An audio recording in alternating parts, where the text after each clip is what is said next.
Class 8 SSC HSC যে কোনো ব্যাচের শিক্ষার্থীরা আজকে আমি তোমাদের শিখাবো কিভাবে তোমাদের পরীক্ষার যে জিপিএটা সেটা ক্যালকুলেট করা হয়। যে কেউ খুব সহজেই আজকে আমার এই ভিডিওটার মাধ্যমে জিপিএ ক্যালকুলেশন শিখে নিজের জিপিএ নিজে ক্যালকুলেট করতে পারবা।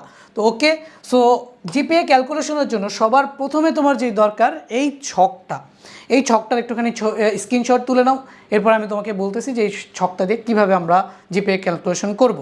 আচ্ছা, নিশ্চয় আশা করি। তো এই ছকের এখানে যেটা দেখতেছো 100 নাম্বারের যে কোনো পরীক্ষায় তোমার কত নাম্বার পেলে জিপিএ গ্রেড পয়েন্ট কত হবে সেটা এখানে দেওয়া আছে।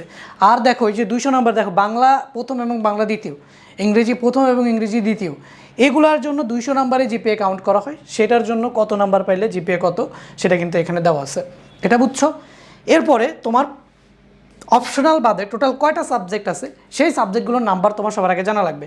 তো এখানে দেখতেছো অপশনাল বাদে এসএসসি পরীক্ষার্থীদের জন্য টোটাল 9টা সাবজেক্ট আছে, ঠিক আছে। বাংলা প্রথম দ্বিতীয়, ইংরেজি প্রথম দ্বিতীয় মিলিয়ে টোটাল এই যে 9টা সাবজেক্ট আছে, এটা হচ্ছে এসএসসি ব্যাচের শিক্ষার্থীদের জন্য। তোমার এই যে 9টা সাবজেক্ট, সেই 9টা সাবজেক্টের নাম্বার এবং সেই অনুযায়ী এই বক্স থেকে জিপিএ তোমাকে লিখে ফেলতে হবে। তো ভাই এটা করলাম, এই যে মনে করো, তাহলে ধরে নাও একটা এসএসসি ব্যাচের শিক্ষার্থীদের বাংলায় প্রাপ্ত নাম্বার 162, জিপিএ 5, ইংরেজি মনে করো পাইছে হচ্ছে কত 170, তাহলে 170 পাইলেও কি জিপিএ 5, গণিতে 75, জিপিএ 4, এরকমভাবে হচ্ছে আমরা সবগুলো জিপিএ বের করছি।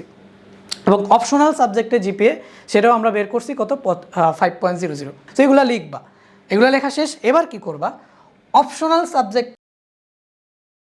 সাবজেক্টকে কীভাবে কাউন্ট করবা সেটা বলতেছি। দেখো অপশনাল সাবজেক্টের জিপিএ যত, তো সেই জিপিএটা এখানে লিখবা 5, সেখান থেকে 2 বিয়োগ করবা। যদি তোমার অপশনাল জিপিএ 4 হইতো, ধরো 70 পাইছো, তাহলে জিপিএ 4, তাহলে 4 থেকে 2 বিয়োগ করতো, তাহলে 2 পাইতা। কিন্তু এখন যেহেতু জিপিএ 5, তাহলে 5 থেকে 2 বিয়োগ করলা, তাহলে তোমার জিপিএ কত আসলো 3। এবার অপশনাল বাদে কয়টা সাবজেক্ট আছে, টোটাল 9টা।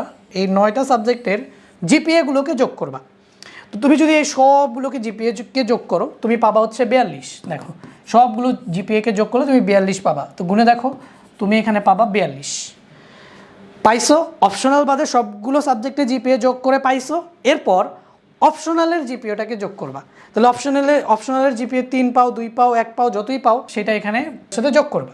যোগ করে কয়টা সাবজেক্টের যোগফল 42, 9টা না, 9টা। তাহলে এই 9 দিয়ে কী করে দিবা, ভাগ করে দিবা।